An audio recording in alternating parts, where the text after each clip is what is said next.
Bueno, bienvenidos a todos a este nuevo encuentro de este ciclo de charlas que hemos llamado La democracia en disputa, perspectivas ante la crisis global. Mi nombre es Andrea Vallejos y junto a Ulises Bocias, mi compañero del Instituto de Democracia, vamos a estar entrevistando en el día de hoy a Gerardo Pisarello. Le agradecemos, Gerardo, la participación y que puedas estar hoy aquí. Te damos la bienvenida también. Muchísimas gracias, un placer. Gracias a vos. Para comenzar, queremos comentarles que este ciclo de charlas está coordinado y llevado a cabo entre el Instituto de Democracia y el Circuito Cultural JJ, que tiene un objetivo principal, que es a través de diversas entrevistas, poder reflexionar y debatir para pensar y repensar la democracia y cómo fortalecerla. También, antes de comenzar la entrevista, queríamos comentarles que el JJ, en este momento de pandemia y de aislamiento...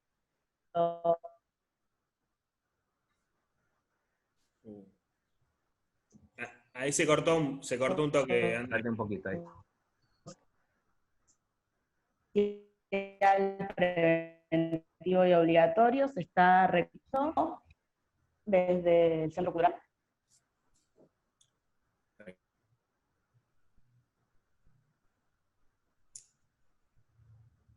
Espérame que le hablo por el WhatsApp, así lo sigo yo en todo caso.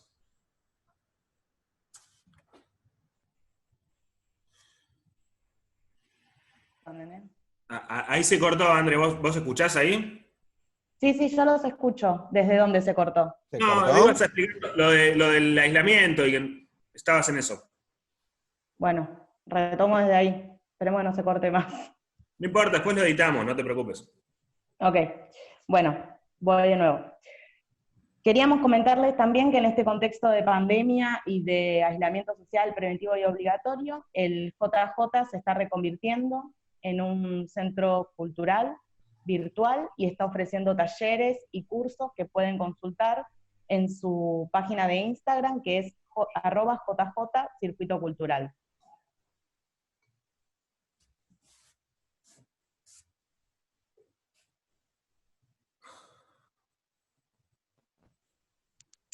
También comentarles que en este video van a encontrar un código QR a partir del cual podrán escanear para realizar aportes, contribuciones y donaciones al JJ, que es una manera que se ha encontrado que se llama gorra virtual y que es para poder seguir apostando y ayudando a fortalecer y a darle continuidad a la cultura independiente y popular. Si querés, Zuli, comentar un poquito acerca del instituto y luego damos curso a la entrevista. Sí, bueno, bienvenidos y bienvenidas, y gracias obviamente Gerardo, un amigo de la casa. Nosotros hemos puesto en pie el Instituto de Democracia y bueno, uno de sus objetivos es apostar a la circulación y al debate de las ideas en América Latina y también en el sur europeo, ¿no? En esta, de alguna manera, este circuito que también de hace muchos años atraviesa y recorre el pensamiento y se influye mutuamente. Entonces, la verdad que tiene un gran valor para nosotros poder charlar con Gerardo en este contexto y poder también pensar un poco cómo lo que está pasando y qué perspectivas y qué desafíos se abren.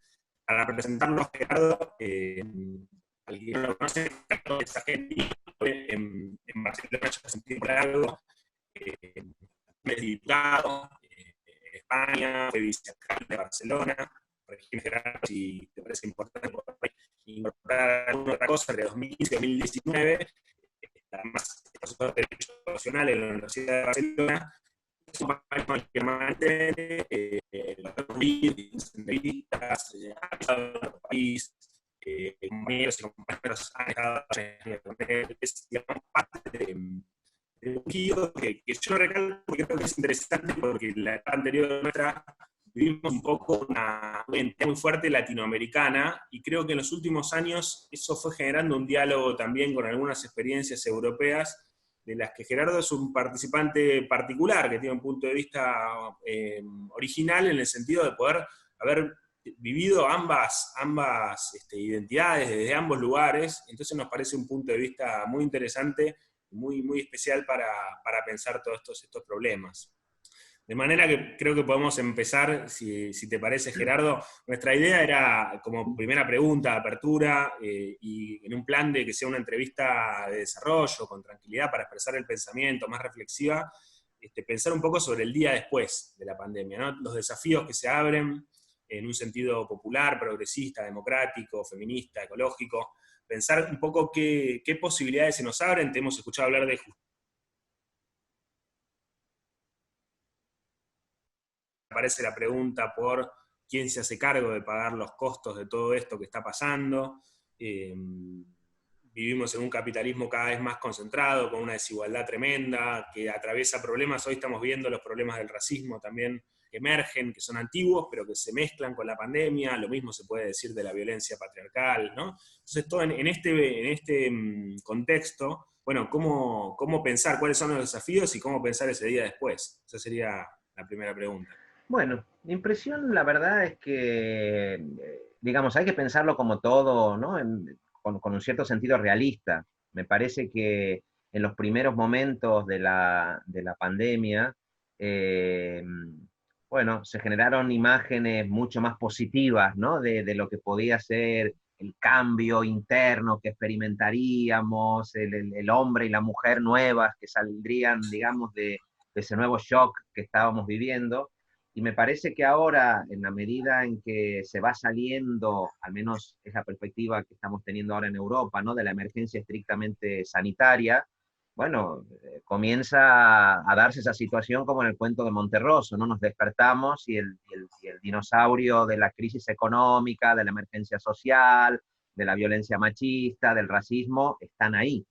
Entonces tenemos la impresión de que otro mundo es posible, pero no inevitablemente mejor tampoco, ¿no? Por lo tanto, creo que vamos a entrar en una fase, y ya estamos entrando en esa fase, evidentemente de disputa por dónde van a ir los recursos, dónde va a ir el dinero, y si se va a dar efectivamente a esta crisis agudizada, que ya existía, pero agudizada por la pandemia, una salida diferente a crisis anteriores.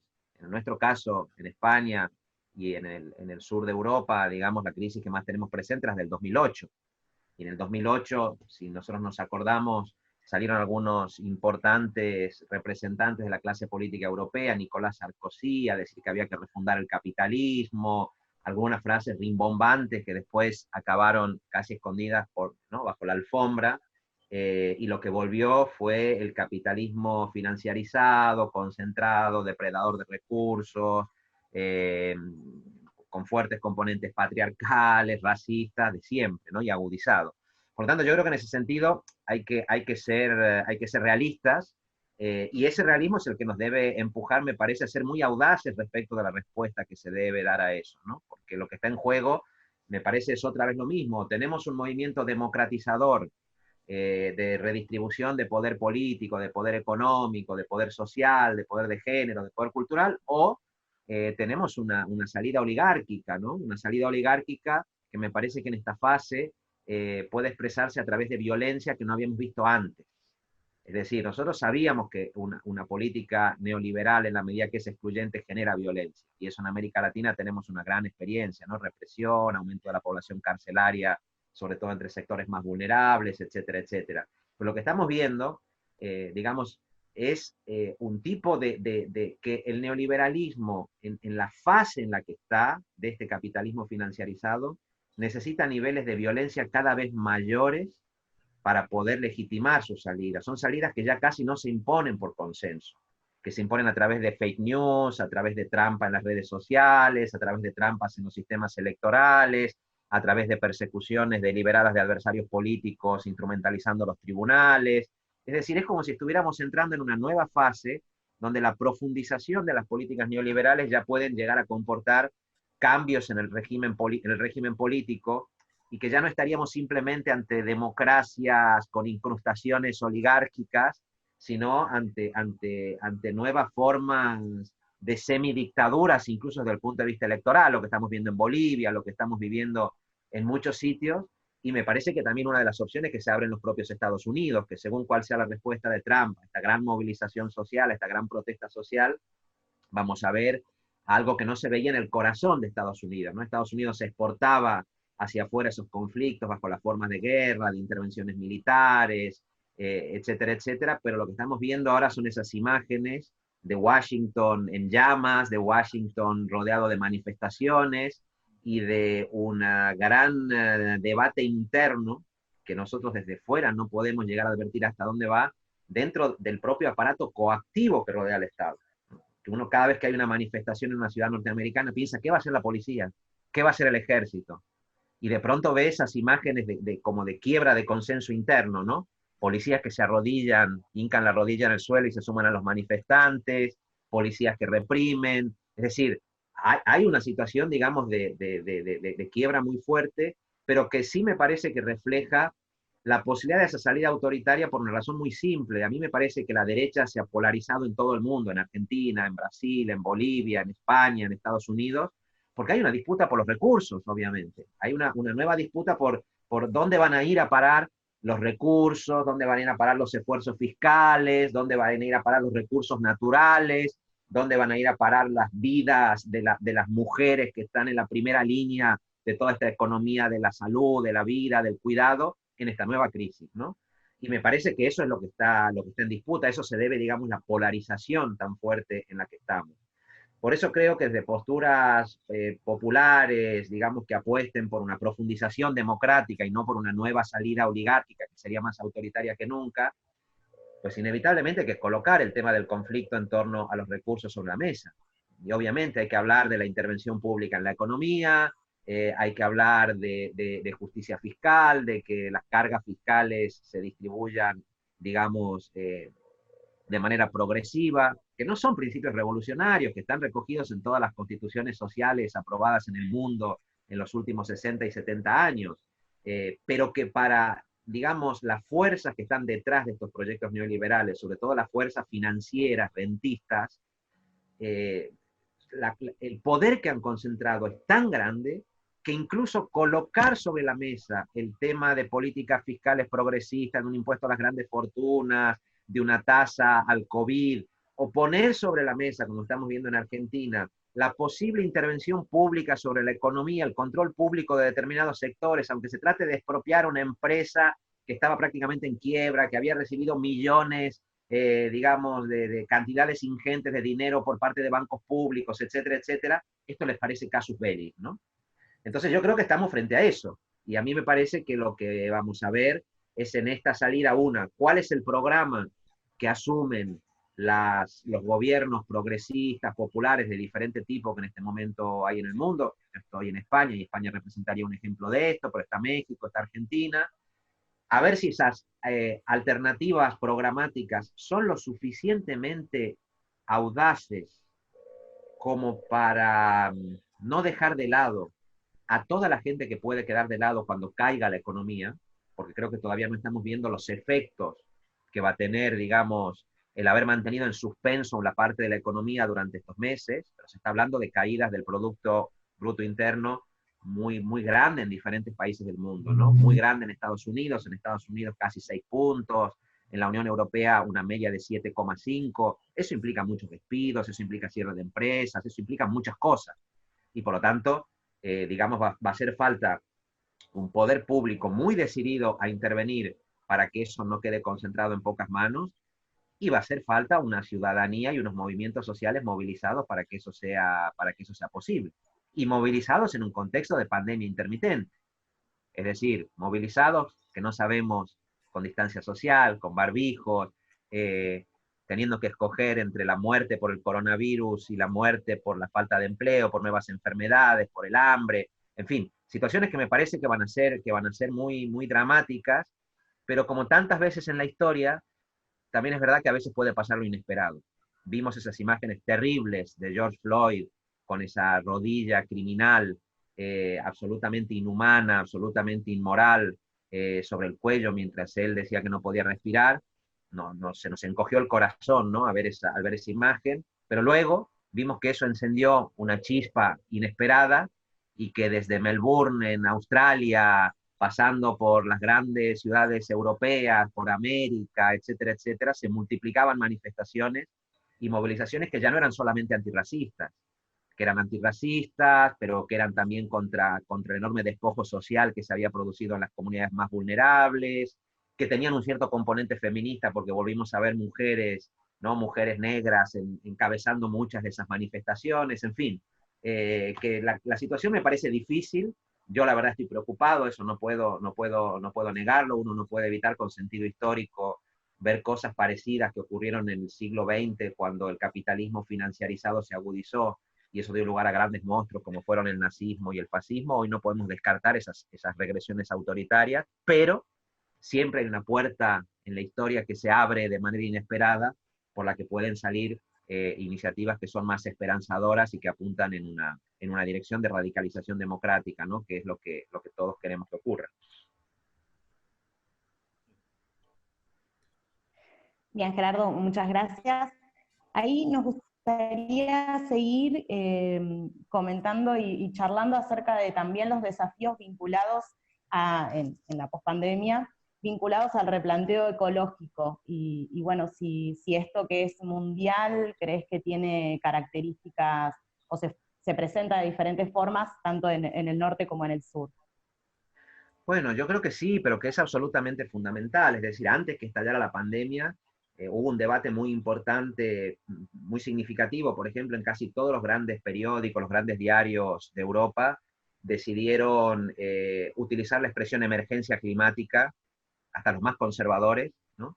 Utilizar la expresión emergencia climática, ya no simplemente cambio climático. Es decir, yo creo que antes que estallara la pandemia había una fuerte conciencia, una creciente conciencia de que estábamos en una situación de emergencia climática. Paradojalmente, esa conciencia era tan superficial que no vimos que venía la pandemia, que tenía como origen una alteración radical de las relaciones, digamos, de producción, de consumo, de transporte con el medio ambiente. Es decir, que la pandemia, si se produjo por alguna razón, fue por la alteración de la biosfera y del hábitat como producto de esas políticas, digamos, claramente depredadoras de los recursos naturales, de los bienes básicos, del agua, del aire, de la selva, etc. Eso no lo vimos venir, pero ya existía una cierta conciencia, a mí me parece que superficial, de la emergencia climática y energética. Lo digo superficial porque yo vivo en un país que es del sur de Europa, pero que no deja de ser Europa, donde la gente habla de la emergencia climática, las clases medias sobre todo, pero no son capaces, y mucho menos las clases altas, de hacerse cargo del tipo de cambios que implicaría eso, salir de esa emergencia, ¿no? Otra vez, en términos impositivos, en términos de cambios estructurales y también de conductas de vida, ¿no? Porque el grado de consumo que hay en los países del norte de Europa, pues eso, ¿no? Digamos, si el mundo consumiera como consume Europa, el mundo estallaría mañana, ¿no? Entonces los países del norte en ese sentido tienen una responsabilidad enorme. ¿Qué me parece que está pasando ahora? También veo una cosa contradictoria, es decir, la situación de cuarentena y de confinamiento nos dio la oportunidad, yo vivo en Barcelona, nos dio la oportunidad de poder asistir a cómo serían ciudades con menos contaminación, con el aire más limpio, con una reducción sustantiva de la presencia de autos privados. De pronto uno salía a Barcelona, podía ver el cielo claro, podía ver el mar vacío, ¿no? Sin turistas, sin aglomeraciones, pero de una gran belleza. Uno sentía que podía respirar incluso. Ibas a hacer las compras, ¿no? Al súper o a un almacén, lo que sea, y sentías ese cambio. Y veías la posibilidad real de lo que significaría una vida mejor en una sociedad no obsesionada por el consumo permanente, no obsesionada por el despilfarro, no obsesionada por tener más, ya, ya, ya. Este fue el primer momento, ¿no? Ese momento en el que pensamos en el hombre y la mujer nueva, ¿no? Entonces, ¿qué pasa ahora? Bueno, ahora va a venir la emergencia social y económica y vamos a ver los colmillos de la vieja normalidad, ¿no? Amenazante, y diciendo, hay que trabajar a cualquier precio o la muerte. Hay que aceptar condiciones de trabajo miserables o la muerte.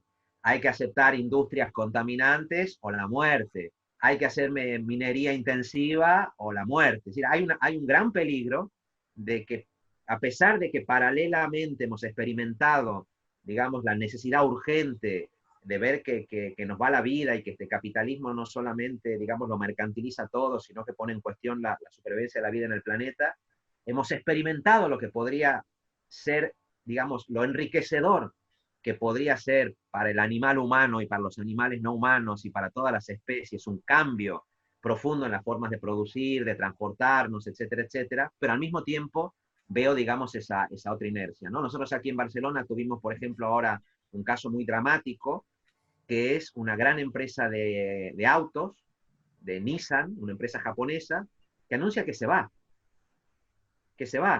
y que se vaya esa empresa de Cataluña, en este caso, y de España, significa 25.000 familias que se quedarían sin trabajo, sin un ingreso que les permite sobrevivir. Entonces, esa fábrica fabricaba autos. Todos los autos que fabricaba Nissan nos destruyen el medio ambiente, contaminan.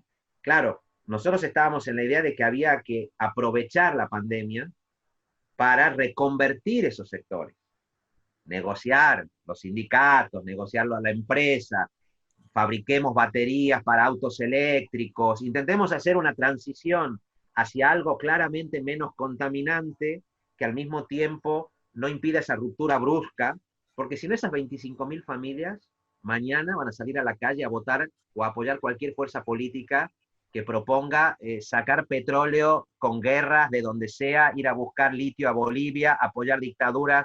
Es decir, este es el peligro, me parece, ¿no? Entonces creo que ahí tenemos hay una oportunidad, como en tantas cosas, pero bueno, veo, digamos, que hay esa tensión. Y que aquí lo que me parece importante es que para que haya una salida virtuosa en esto, veo importante que haya primero, mucha conciencia de la urgencia y de lo brutal que puede ser la alternativa que proponen las derechas. Eso hay que tenerlo claro. Y creo que nos tiene que hacer a todos los que estamos en ese campo popular, democrático, en un sentido amplio, muy consciente de la necesidad de hablar y de la necesidad de intercambiar. Es decir, el movimiento en defensa del medio ambiente, el movimiento ecologista global, no puede estar de espaldas al movimiento sindical. Tiene que haber un vínculo, tiene que haber el movimiento feminista no puede estar al margen del movimiento antirracista, del movimiento antiecologista, de los movimientos sociales antineoliberales. Es decir, la gran trampa es que mientras la amenaza de este capitalismo financiarizado funciona como un solo bloque, y Bolsonaro, Vox en España, Piñera, todos encaminados detrás de Trump, ni uno diciendo una palabra contra Trump, Vargas Llosa encabezando la internacional reaccionaria, esta con Macri detrás, con Zedillo detrás, con Aznar detrás. Bueno, yo creo que nosotros tenemos que hacer un gran esfuerzo para que esa alternativa, que tiene que ser ecologista, que tiene que ser feminista, que tiene que colocar el tema del antirracismo, que tiene que ser popular, también a la hora de pensar otra economía y una transición ecológica y energética, sea capaces de encontrar, digamos, respuestas comunes, ¿no? Sí, totalmente. Y retomando esto que decís, y también lo que decías al principio sobre un espíritu realista, ¿no?, ante la situación. Bueno, en España se tomó una medida importante para garantizar un piso mínimo de ingresos a las familias, también acá en Argentina. Sabemos que además vos fuiste un activista mucho tiempo por una renta universal y de las discusiones que se abren, ¿no?, en ese sentido. La pregunta es, ¿cómo ves un poco a las fuerzas políticas con las que realmente contamos a la hora de dar esas peleas y todas las que recién decías? Porque está esta amenaza de la derecha con mucha fuerza, de formas nuevas, muy, muy violentas, muy autoritarias, muy antidemocráticas. Bueno, ¿cómo ves vos, si un poco si nos alcanza con la fuerza que tenemos, el papel que tienen que tener los propios movimientos, que algo decías recién, el protagonismo social, y a la vez la capacidad de las alianzas realmente existentes para, digamos, de alguna manera tener espalda para llevar adelante ese tipo de políticas que la pandemia nos plantea? Justo hoy en Argentina, el día de ayer, se anunció se va a enviar un proyecto de expropiación de la empresa Vicentín. Bueno, un ejemplo muy concreto, muy chiquito, pero frente a eso, bueno, las tensiones son muy grandes y el miedo siempre es que tomar decisiones un poco más radicales, aunque esta sea solo un ejemplo y por ahí ni siquiera una decisión tan radical, pero suponen un tensionamiento de las fuerzas hoy unidas en el gobierno. Entonces, ¿cómo pensar de manera realista esos cambios posibles, ¿no? Bueno, yo mi impresión es que los gobiernos progresistas, populares, como decíamos antes, ¿no?, el caso de España, de Portugal, de México, de Argentina, por decir un criterio general, si uno se fija con otras crisis, si hubiera habido gobiernos neoliberales, esto hubiera sido un auténtico desastre. Y uno tiene las pruebas porque hay gobiernos neoliberales e incluso neofascistas en este momento que están actuando con un total desprecio por la vida humana, sobre todo por la vida humana de las clases populares, de la gente en mayor situación de vulnerabilidad, a la que han enviado, digamos, a la muerte de manera directa. Cuando uno ve las cifras de gente muerta en Brasil o de gente muerta en Estados Unidos, y además se estudia eso desde una perspectiva de clase, ve que lo que ha habido es un elitismo despiadado y una absoluta indiferencia por la vida de la gente más humilde por parte de estos gobiernos. Creo que los gobiernos populares, progresistas, han hecho un gran esfuerzo porque eso no sea así, digamos. En general, se ha puesto mucho dinero para generar un cierto escudo social que al menos mientras dure la pandemia, mientras dure, digamos, la necesidad de cuarentena o de confinamiento, esos sectores tengan un mínimo de protección. ¿Qué quiere decir eso? Bueno, que no se puedan despedir del trabajo, que no se puedan practicar desalojos, que se pueda poner en marcha formas de ingresos mínimos básicos. En fin, yo esto lo veo de manera más o menos generalizada, digamos. Aquí veo dos dificultades con eso. La primera y la fundamental me parece que es la medida en que ese escudo social puede implicar una cierta redistribución de riqueza. Esto ya es un problema. Obviamente, a las élites y a los grupos concentrados, cualquier cosa que no sea que el dinero vaya para ellos ya les parece una afrenta. Por lo tanto, el solo hecho de que existan ingresos mínimos, que existan, digamos, estos recursos básicos, ya les parece, digamos, inaceptables, salvo que hicieran un cálculo como hacían en el siglo XIX, en la época de Dickens, y vieran que la propia fuerza de trabajo que necesitan se moriría sin esos recursos, ¿no? Por lo tanto, el mínimo para poder trabajar en condiciones de explotación en el campo, para poder, como aquí, ¿no? Recoger la fresa, la frutilla, digamos, en el campo, ese mínimo puede ser, pero más que eso, ya no sea que la gente acabe empoderándose, ¿no? Con un ingreso mínimo vital y después se le ocurra organizarse, se le ocurra formar cooperativas, se le ocurra asociarse sindicalmente, etcétera, etcétera. Pero en realidad creo que el gran problema está en que la mayoría de este tipo de medidas sociales hoy se están financiando con déficit, es decir, se están financiando con la emisión de dinero. En el caso de Argentina o de México, porque son países que tienen soberanía monetaria, o así, al menos tienen la máquina para poder imprimir plata.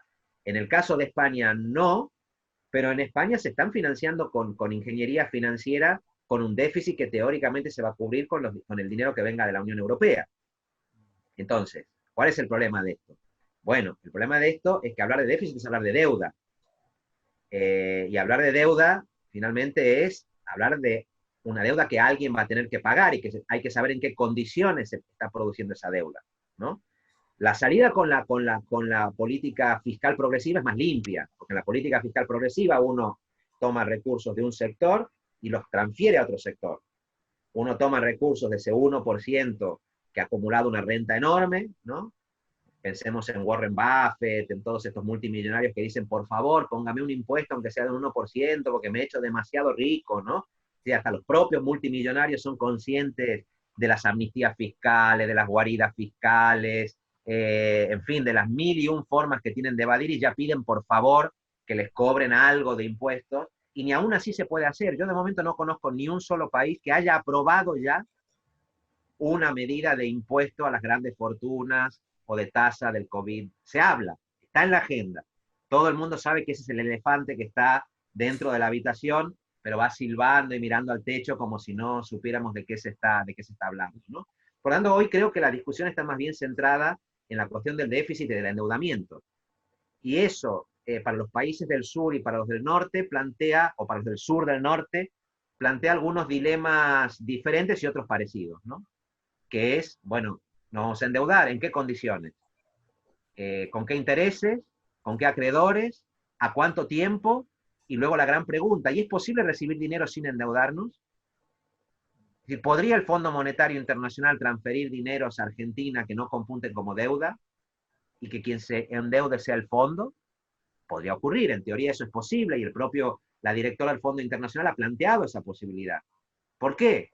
No porque sean socialistas trasnochados o peligrosos, no, porque son capitalistas inteligentes que dicen, bueno, a ver, si este sistema está generando una producción excesiva y no hay gente que pueda comprar nada de eso, o les ponemos una pistola para obligarlos a comprar, porque ya no los podemos convencer ni con Netflix, ni con la televisión, ni con la propaganda permanente, o si no vamos a tener un problema, porque el sistema, digamos, se va a hundir.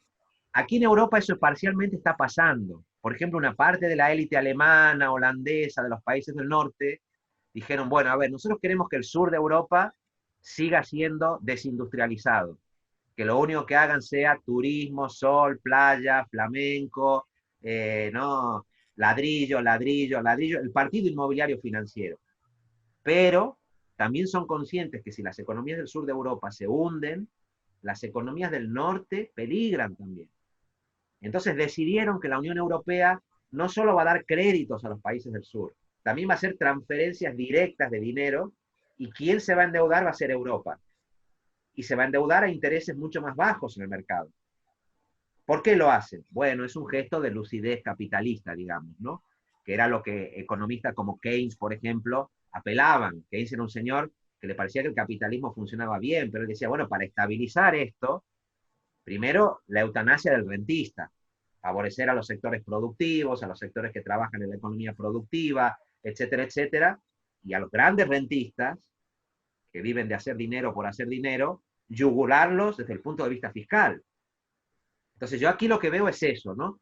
Que los gobiernos populares progresistas están intentando desarrollar un escudo social que los gobiernos neoliberales o neoautoritarios o neofascistas no generan.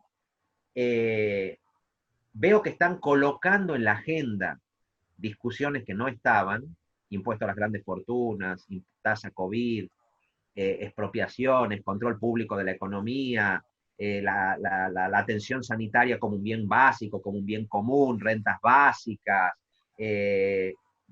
inversión en ciencia, inversión en universidad, es decir, una serie de temas que los gobiernos neoliberales no colocan, pero están teniendo dificultades para tener la fuerza para imponerlos. Y no solo eso, sino que quien primero ha ocupado la calle para oponerse a ese tipo de medidas es la derecha.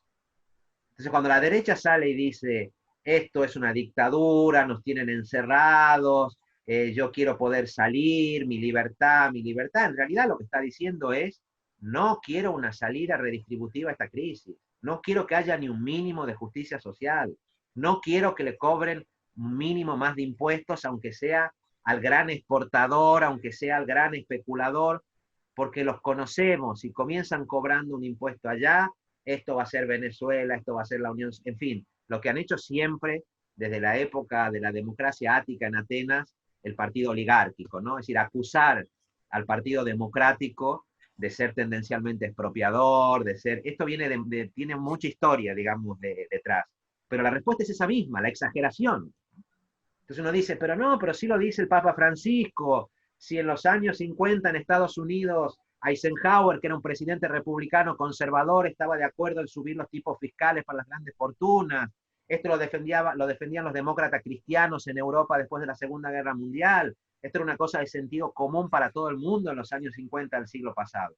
Pero no hay manera, porque digamos, en su voracidad, el tipo este de capitalismo financiero que se ha generado, es como si hubiera aceptado un pequeño paréntesis durante la pandemia y ahora han decidido poner cuarta, poner quinta y apretar el acelerador para volver a incidir en esa carrera loca que yo creo que nos lleva, digamos, abiertamente a la destrucción. Y entonces ahí va a venir la gran pregunta que se hacía Walter Benjamin. ¿Quién va a poder activar los frenos de emergencia? ¿Quién va a poder activar los frenos de emergencia? Y bueno, como siempre, los frenos de emergencia solamente los pueden activar de entrada las potenciales víctimas de todo eso. Las potenciales víctimas que somos casi todos y todas. Somos casi el 99% de la población mundial en realidad. Porque, digamos, lo que se está jugando en esta crisis no es solamente si se aplasta a la gente trabajadora, dentro de la gente trabajadora, a las mujeres, a las personas racializadas, a los pueblos originarios, que son los que cuidan de los recursos básicos. O sea, no solamente se está hablando de eso, se está hablando del mantenimiento de la ciencia en las universidades, se está hablando de las pequeñas y medianas empresas, se está hablando de lo poco de tejido productivo de pymes que queda en el mundo, diría yo. O sea, si esta crisis no se resuelve de una manera mínimamente redistributiva, olvidémonos de miles y millones de pymes en el mundo, olvidémonos de un montón de comercios de barrio que van a ser devorados por Amazon, olvidemos de un montón de cines de barrio que van a sucumbir bajo la presión de Netflix, de HBO, de las plataformas digitales. Es decir, yo creo que si no conseguimos que los movimientos populares activen el freno de emergencia, lo que podemos ver es a la vieja economía neoliberal volver, aprovechando los cambios tecnológicos y digitales que tendrían que ser un avance para toda la humanidad en su propio interés. Bueno, ¿qué tenemos que hacer nosotros? Yo creo que ahí hay la posibilidad de reactivar también muchas de las viejas demandas de los movimientos sociales y populares. Como dice Boaventura Sousa Santos, no permitirnos desperdiciar la experiencia, porque aquí se han hecho muchas luchas.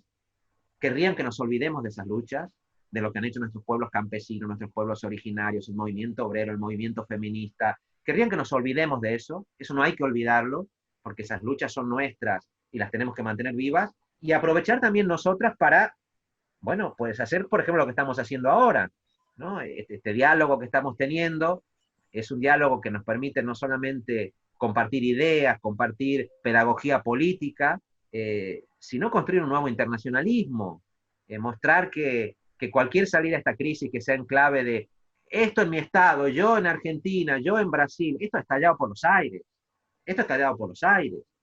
Nosotros estamos hablando porque aquí hay una cierta afinidad también de comunidad cultural, de comunidad idiomática, pero si metiéramos a alguien de Portugal, a alguien de Italia, a alguien del Harlem en Estados Unidos, tendríamos el mismo debate. Y esto me parece a mí que también ofrece una oportunidad, digamos, enorme, que se ha hecho visible parcialmente con las manifestaciones antirracistas como consecuencia del asesinato de George Floyd, pero que también muestran, ¿no?, que este capitalismo financiarizado en esta nueva fase va a ser enormemente agresivo, pero que la gente está dispuesta a, como siempre a lo largo de la historia, a no dejarse aplastar, a no dejarse matar. Y la gente no se va a dejar matar, no se va a dejar matar por el coronavirus si puede, y si no puede porque la quieren matar por otras vías, pues va a salir a la calle como está saliendo ahora, con barbijos, manteniendo la distancia social, o no manteniendo la distancia social si no puede, porque cuando una persona está desesperada, no le vamos a pedir tampoco. Es decir, yo no, me parece una cosa que es bastante infame, que se quiera comparar las manifestaciones de los barrios ricos del planeta, de los barrios acomodados, que salen a pedir que la señora que trabaja en su casa y le limpia el piso vuelva a trabajar, porque es inaceptable que esa mujer no vuelva a trabajar a su casa. No se pueden comparar esas manifestaciones con la de la gente negra de los barrios de Estados Unidos, que cada día sufre la violencia racista, la violencia clasista, la violencia machista. Me parece que no hay punto de comparación. Y creo que ahí vamos a ir a un escenario donde se vea eso. Y quienes tenemos responsabilidades institucionales, como siempre, si no queremos ser desbordados por esa realidad, o desbordados por la violencia de derecha, o desbordados por las otras movilizaciones, bueno, tenemos que ser capaces de, con mucha humildad, colocarnos en esa retaguardia y acompañar esas voces que puedan salir, y desde las instituciones ser los más audaces posibles. Y cuando se hable, cuando toque hablar de impuestos a las grandes fortunas, de justicia fiscal, digamos, afrontar ese debate con valentía. Y si hay que hablar de control público en la economía, hacerlo con valentía. Yo tengo la impresión, cuando yo veo al gobierno argentino, con todo lo que se puede decir, veo esa actitud de valentía en muchas de las actuaciones, las veo. Y veo la reacción, digamos, de los adversarios. En España veo que el gobierno, digamos, socialista y de Unidas Podemos también tiene ese tipo de actitud. Sobre todo porque hay una cosa que es un problema, pero que también habría que saber afrontarlo, es que no hay, como hubo después de la Segunda Guerra Mundial en el siglo XX, sectores conservadores, sectores de la derecha moderados, que entiendan que frente a una pandemia de este tipo, tendríamos que poder llegar a algunos grandes acuerdos civilizatorios. Y que hablar de defender los derechos humanos, la salud como un bien común, no debería ser una cuestión de partido, no debería ser una cuestión de los intereses de pocos, debería ser un anhelo de la humanidad. El problema es que está siendo muy difícil encontrar, digamos, esas voces, y en la medida en que no se encuentren, pues la única alternativa va a ser, digamos, o la audacia política, o un retroceso del que sería muy difícil recuperarnos, ¿no? Bien, Gerardo, gracias. También hemos escuchado muchas entrevistas, estuvimos consultando allí y escuchamos hablar en algunas respecto a que entendés la política como una pasión razonada. y nos gustaría un poco que puedas ampliar esa idea y también preguntarte, bueno, ¿cuáles crees que son estas pasiones que nos mueven a nosotros en estos contextos? Bueno, sí, una pasión razonada, es una expresión que le escuché utilizar una vez a Paco Fernández Buey, que era un gran pensador político que vivía aquí en Barcelona. Eh, bueno, y creo que tiene que ver con eso, o sea, lo que nosotros proponemos me parece que no es simplemente una ocurrencia o un gran, digamos, una ocurrencia personal, un capricho. Creo que hay toda una tradición política en sentido amplio, humanista, que arranca en la antigüedad, que tiene expresiones en Europa, en África, en Asia, en América, que defiende muchas de las cosas que defendemos. Es decir, cuando decimos que la salud debería ser un bien básico, cuando decimos que es importante, digamos, confiar en la ciencia, ¿no? Como un pensamiento crítico basado en la evidencia empírica, que permite hacer avances que son revisados. O sea, cuando decimos todo esto, es porque yo creo que en el fondo creemos que el capitalismo es un sistema enormemente irracional, en el sentido que desperdicia mucho talento humano, que produce mucho dolor, que impide que las grandes potencialidades de la condición humana puedan expresarse. Es decir, es un sistema mutilador de lo mejor que podría dar la condición humana. Nosotros podríamos tener un planeta lleno de biólogas, de poetas, de artistas, de erotismo, de una sexualidad plena, en fin, podríamos tener una vida maravillosa, en realidad. Y no la tenemos, digamos, por muchísimas razones, pero también es porque, digamos, se ha creado un tipo de sistema económico, de formas de producir, de consumir, que son suicidas auténticamente. Y frente a eso tenemos una alternativa que es razonable, no es una invención, que la podemos justificar, que tiene justificaciones en el plano económico, tiene justificaciones en el plano científico, en el plano, digamos, biológico, en el plano del estudio de estudios medioambientales, incluso desde el punto de vista psicológico. Cuando cada vez que se hacen estudios de quiénes son psicológicamente los personajes que están en la cúspide de este capitalismo financiarizado, los brokers, y lo hemos visto en películas incluso, son personalidades psicopáticas, es decir, son auténticos psicópatas, son personas que nunca serían nuestros amigos en la vida cotidiana. Por lo tanto, digamos, eso me parece que es un proyecto razonado que tiene fundamento teórico, que tiene fundamento científico, que tiene muchos fundamentos históricos, ¿no? Pero claro, para que eso funcione, y los griegos esto lo sabían muy bien, la razón tiene que poder comunicarse con elocuencia. Y la elocuencia viene de la pasión. Viene de la pasión, que no puede ser una pasión fingida tampoco, tiene que ser una pasión que tenga que ver con nuestra experiencia cotidiana. Y por lo tanto, creo que a quienes queremos participar de ese tipo de movimientos sociales y populares que planteen eso, ¿no? La política como una pasión razonada en defensa de una buena vida, del buen vivir del que hablaban, ¿no? Nuestros pueblos aymaras en Bolivia, la vida buena, el buen vivir, que es de lo mismo de lo que hablaban los anarquistas en Europa. Es decir, hay como esas ideas comunes. No es una pasión razonada al servicio de cualquier cosa. Es al servicio de una forma buena de vida.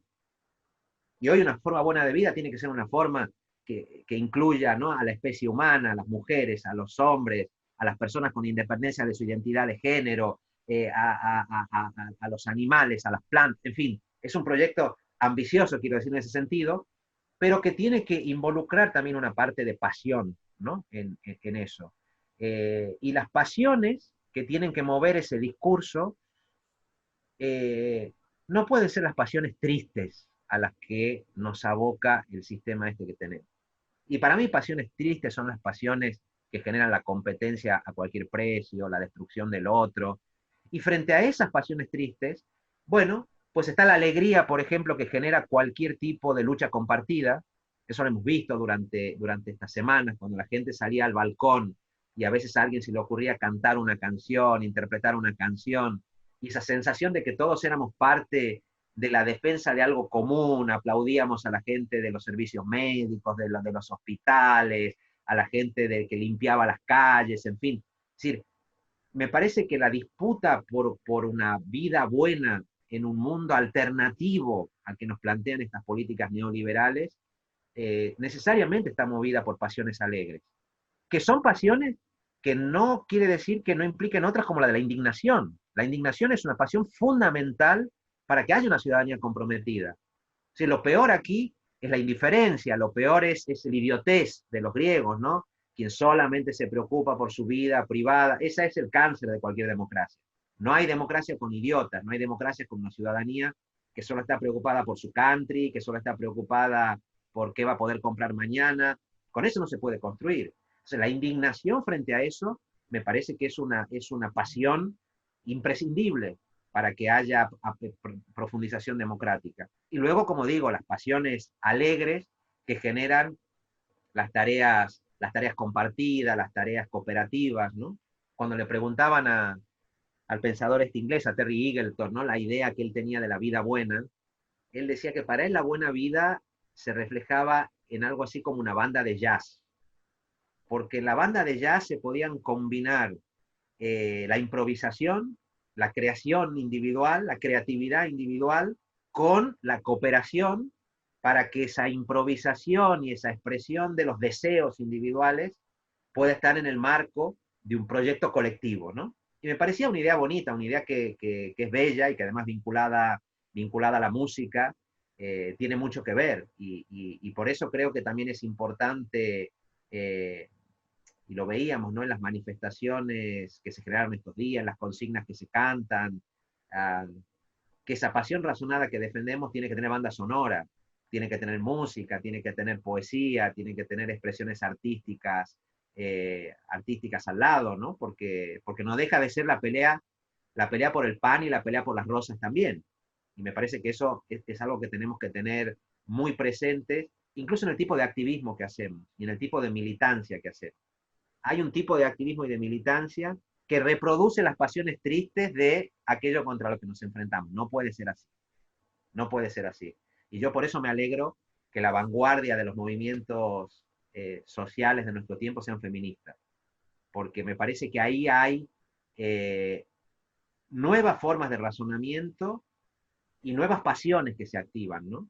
Nuevas pasiones, que claramente son el rechazo del miedo como forma de organizar la comunidad política, y que tienen que ver con la alegría de vivir sin miedo, reconociéndonos de manera con fraternidad y con sociedad, ¿no? Entonces, ahí me parece que hay como una gran bueno, una gran esperanza. Yo tengo un hijo de 17 y una hija de 12, ¿no? Y siempre he sido un entusiasta de la gente joven, porque es la gente que mantiene el entusiasmo, y como decía ingenieros, ¿no? Me parece que es joven quien no pierde el entusiasmo, quien no pierde esa pasión por la transformación.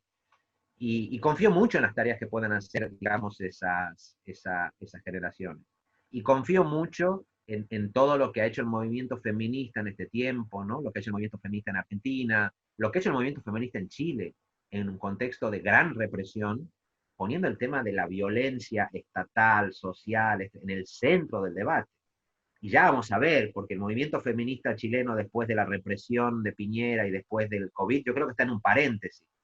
Pero yo estoy esperando que un día toda esa energía, esa creatividad, yo estoy seguro que eso va a volver a estallar. Y hay que estar preparadas a la altura de lo que vuelvan a plantear los movimientos sociales, todos los movimientos sociales cuando eso ocurra. Entonces me parece, bueno, creo que lo de la pasión razonada tiene que ver un poco con eso.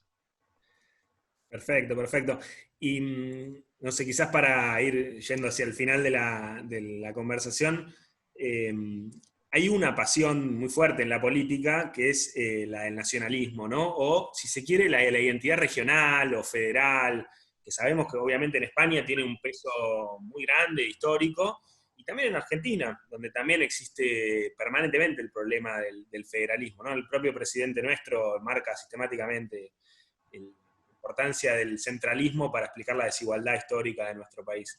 Entonces, un poco la pregunta era, vos que estuviste involucrado en una experiencia directamente muy fuerte municipalista, ¿no? Y que explorás un poco siempre la potencialidad del municipalismo, y a la vez que conocés las dos realidades, bueno, ¿cómo ves esa pasión en juego en la política? ¿Qué es lo que trae de positivo? ¿Qué es lo que trae de conflictivo?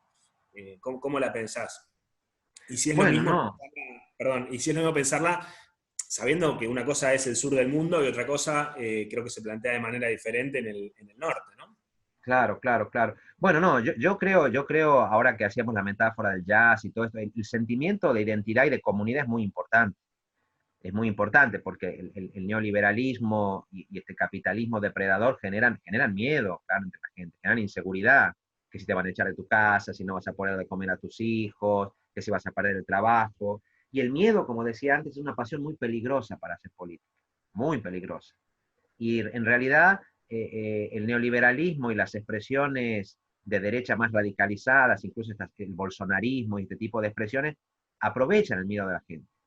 Aprovechan el miedo de la gente para prometerle frente a ese miedo, bueno, por ejemplo eso, ¿no? En realidad tu problema no es las leyes laborales que permiten que te echen del trabajo, tu problema es el migrante que vive en tu mismo barrio, tu problema es tu mujer, porque tu mujer no quiere aceptar lo que decís dentro de la casa, el problema es ese chico que va ahí que es LGTBI, que es un degenerado, porque no sé qué, es decir, este nuevo fascismo global que se está generando es experto en activar, digamos, esos miedos, para que esos miedos se dirijan entre los propios vulnerables entre sí, digamos, para no hablar de la riqueza concentrada en los bancos, para no hablar de las guaridas fiscales, para no...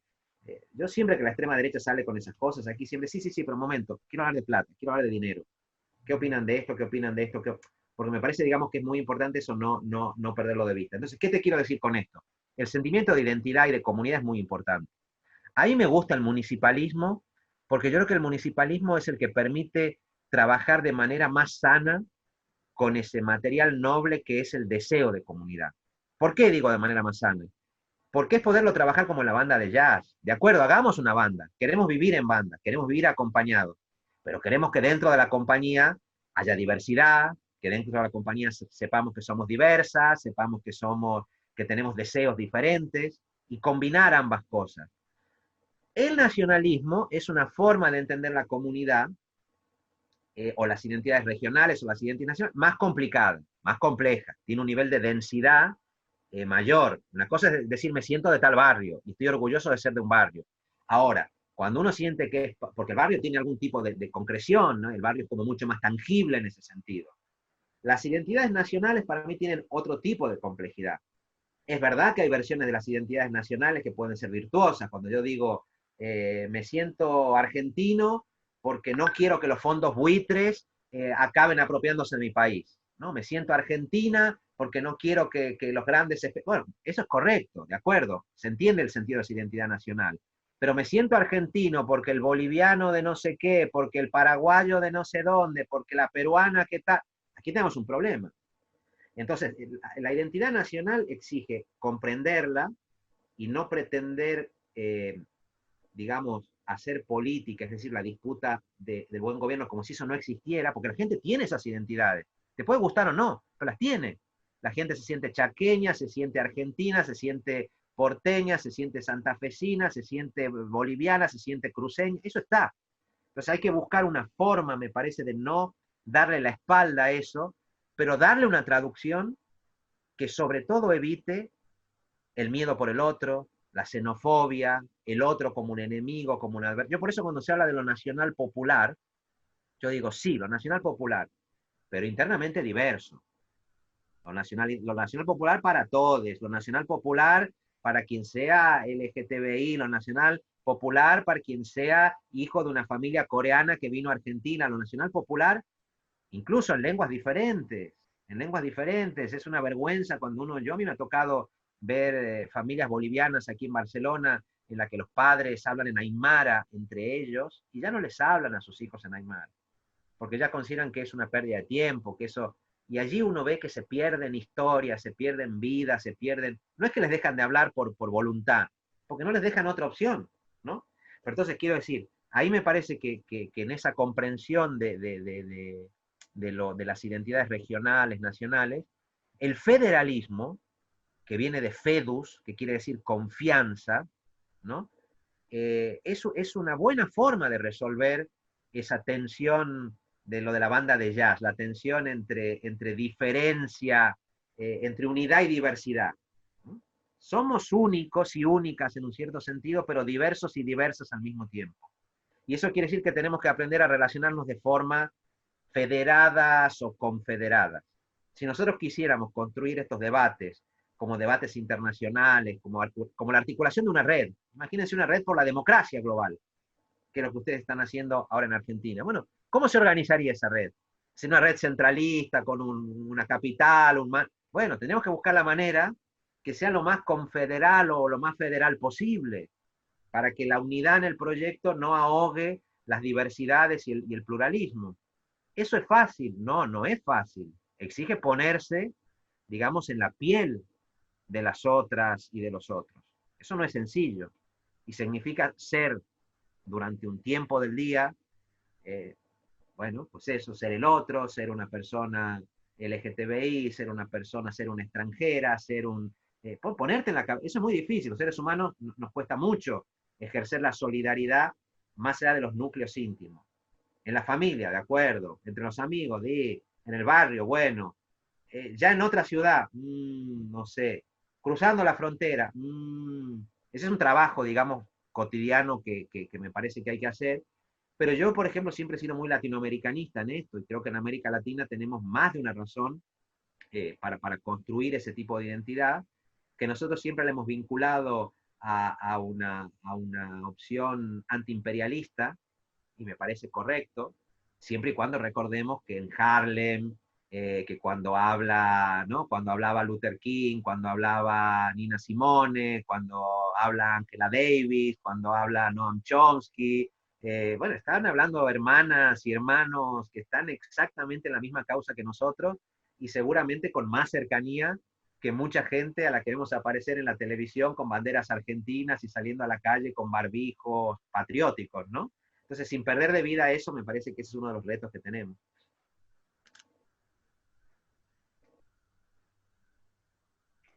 Bueno, Gerardo, muchas gracias. La verdad que increíble la entrevista. Nos quedamos pensando también un montón de cuestiones. Nos quedaron como varias preguntas en nuestro tintero, pero bueno, creo que también recorrimos muchos temas que son urgentes también de trabajar y de reflexionar en este contexto. Y esta alegría de la idea de política como pasión razonada, que nos parece bueno, que va por ahí también desde donde apostamos a construir estas nuevas sociedades, a intervenir los estados, las instituciones, eh, quienes venimos de la militancia feminista y demás, sabemos que es un trabajo muy complejo, digo, del campo popular en general. En este contexto la agenda de los cuidados se puso en agenda realmente, digo, una agenda que desde el feminismo se viene debatiendo y señalando hace muchísimo tiempo, apareció así, se plantó de una en el contexto de pandemia, y me parece que, como vos señalás, post pandemia, tanto los movimientos populares en general, los feminismos ecológicos, tenemos ahí muchas tareas por delante. Hay Así una, que una bueno, te pequeña cosa agradecemos.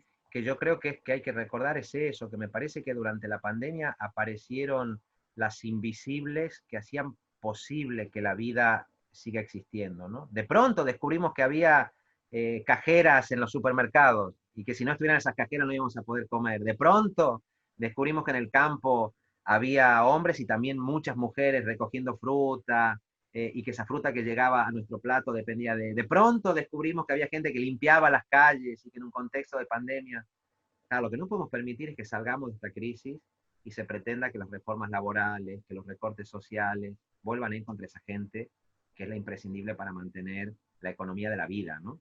Yo creo que ese es un gran aprendizaje y me parece que tenemos que pelear por eso y ponerlo, digamos, en primer lugar, y que esa gente no se la pretenda invisibilizar, ser un escudo para que esa gente no sea invisibilizada, y cada vez que esa gente, digamos, pida la voz, pues estar al lado y conseguir que esa voz pueda crecer, ¿no? Me parece que ese es un gran reto que tenemos ahora por delante.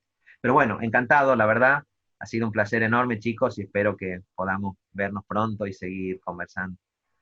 Bueno, muchas gracias, Gerardo. Ya te vamos a hacer llegar seguramente por las redes sociales o por el WhatsApp el video. Buenísimo. Y nos das una mano también para difundirlo. Claro que Muchísimas sí. Bueno, un abrazo muy fuerte. Un abrazo, hasta luego. Cuídense, chao.